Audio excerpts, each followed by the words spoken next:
Soviet union کے خاتمے کے بعد دنیا نے سمجھ لیا تھا کہ اب امریکہ واحد سپر پاور ہے، روس کمزور ہو چکا ہے اور سرد جنگ ہمیشہ کے لیے ختم ہو گئی ہے۔ مگر پھر سٹیج پر آیا ایک شخص، ولادیمیر پیوٹن۔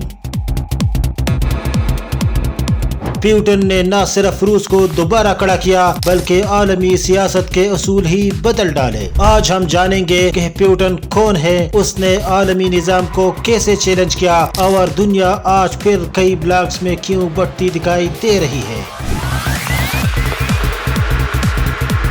1991 میں سوویت یونین ٹوٹ چکا تھا، روس معاشی بحران میں مبتلا تھا، فوج کمزور، سیاست غیر مستحکم تھی اور نیٹو مشرق کی طرف پاؤں پھیلا رہا تھا۔ امریکہ نے عراق، افغانستان اور بلکان میں مداخلت کی، یونی پولر ورلڈ کا تصور مضبوط کیا۔ دنیا یہ سمجھ رہی تھی کہ اب کوئی امریکہ کو چیلنج نہیں کر سکتا۔ امریکہ میں تاریخ کا خاتمہ جیسی کتابیں لکھی جا رہی تھی اور ہر طرف امریکہ کا جھنڈا لہرا رہا تھا۔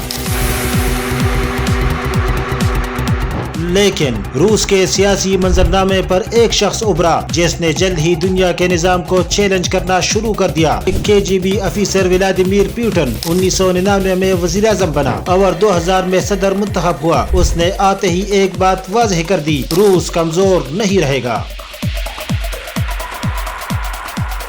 پیوٹن نے سب سے پہلے روس کے اندرونی تعمیری نو پر توجہ دی۔ اس نے اولیگارکس یعنی طاقتور سرمایہ داروں کو قابو کیا۔ اس نے ان آزاد اولیگارکس کو نشانہ بنایا جو سیاسی اثر و رسوخ رکھتے تھے اور ریاست کا مقابلہ کر رہے تھے۔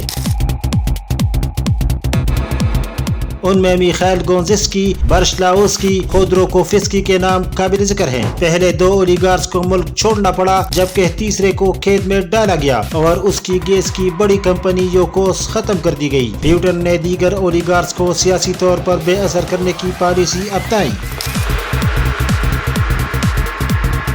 پیوٹن نے اس کے بعد تیل اور گیس کو قومی طاقت بنایا اور اس دولت سے معیشت بحال کی، فوج کو جدید بنایا اور روس کو دوبارہ عالمی منظرنامے پر ابھرنے کے لیے تیار کر دیا۔ پیوٹن نے امریکہ کو کھلا چیلنج دینا شروع کر دیا، نیٹو کے خلاف سخت موقف اپنایا اور کہا نیٹو کی توسیع روس کے لیے خطرہ ہے اور مشرقی یورپ میں امریکی اڈے ناقابل قبول ہیں۔ یہ وہ لمحہ تھا جب سرد جنگ کی روح دوبارہ زندہ ہونے لگی۔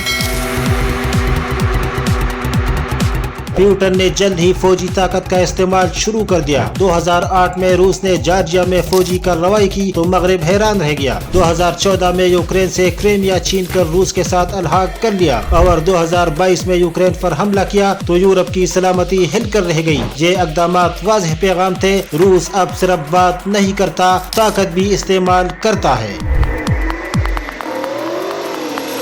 پیوٹن نے جنگ کے نئے طریقے متعارف کرائے، سائبر حملے، ڈس انفارمیشن، امریکہ میں صدارتی الیکشن میں مداخلت اور تیل و گیس کو ہتھیار بنانا، جس نے یورپ میں شدید بے چینی کو جنم دے دیا ہے اور یورپ مہنگائی اور سیاسی عدم استحکام کے بدترین دور سے گزر رہا ہے۔ پیوٹن نے امریکہ کے دیرینہ حریفوں چین اور ایران کی طرف بھی ہاتھ بڑھا لیا اور ایک نیا بلاک تشکیل دینے لگا۔ اس نے چین کے ساتھ اسٹریٹجک شراکت داری شروع کی اور ایران کے ساتھ فوجی و دفاعی تعاون شروع کر دیا۔ پیوٹن نے شام میں بشار الاسد کی حمایت کی اور امریکہ کے منصوبے ناکام بنا دیے۔ روس بطور پاور بروکر ابھرا۔ یہی نہیں، پیوٹن نے برکس کو بھی مضبوط کرنا شروع کر دیا اور ڈالر کی جگہ مقامی کرنسیوں میں تجارت کرنے پر زور دیا۔ نتیجہ، امریکہ بے بس ہونے لگا اور دنیا یونی پولر سے ملٹی پولر ورلڈ کی جانب سرکنے لگی۔ پیوٹن کا ماننا ہے مغرب اپنی اقدار زبردستی مسلط کرتا ہے، قومی خود مختاری سب سے اہم ہے، طاقت کا توازن ہی امن کی ضمانت ہے۔ یہ نظریہ کئی ترقی پذیر ممالک کو متاثر کرتا ہے اور مغرب مخالف جذبات کو تقویت دیتا ہے۔ آج روس تنہا یوکرین میں تباہی مچا رہا ہے اور امریکہ سمیت پورا یورپ مل کر بھی اس کے سامنے بے بس ہے۔ جلد یا بدیر یوکرین کا تصفیہ روس کے حق میں ہو جائے گا اور یہاں سے ایک نیا ورلڈ آرڈر پوری طرح سے دنیا کے نقشے پر ابھر آئے گا۔